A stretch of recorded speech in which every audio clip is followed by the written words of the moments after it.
Yes, ready, start. Telecommunications is a vital infrastructure for the development of the economy. We have taken a series of measures to open this sector for private investment and provide a level playing field. We shall announce a new telecom policy soon to achieve a quantum jump in this sector. The global mobile personal communications service has already been permitted and the Iridium project has been launched on November 1 as scheduled. It is worth noting that out of 4,000 crore of rupees foreign direct investment inflow in telecom since 1991, almost 50% has come during this year.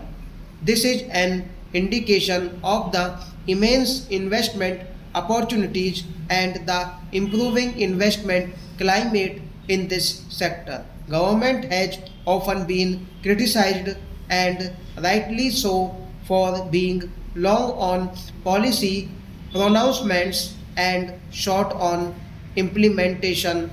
We shall endeavor to correct this imbalance. Time bound implementation of all decisions shall be demanded and obtained. Government shall enforce accountability for laxity and delay. Effective interministerial coordination shall be ensured so that important policies are quickly translated into action. You shall not find us wanting in this regard.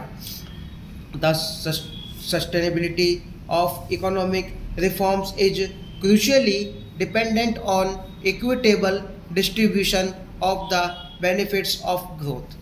We have no doubt that we have to cut through the volumes of complex regulations which we have accumulated over the last 50 years, reduce political and administrative interference, and allow the innate entrepreneurial abilities of the Indian people to flower. The need for a linear and more efficient bureaucracy, curtailment of government expenditure, a transparent and targeted subsidy regime, and commercially viable public sector cannot be overlooked. We recognize that increased competition brings in greater efficiency, lowers cost of production, and provides more and better goods and services to consumers. However, the government also appreciates that a more market oriented and less regulated regime does not imply an abdication by the state of its responsibility towards the poor and the disadvantaged. Our policies and programs will adequately reflect both these crucial corners. Substantiability of reforms in any country is also crucially linked to the poor popular support base of such reforms.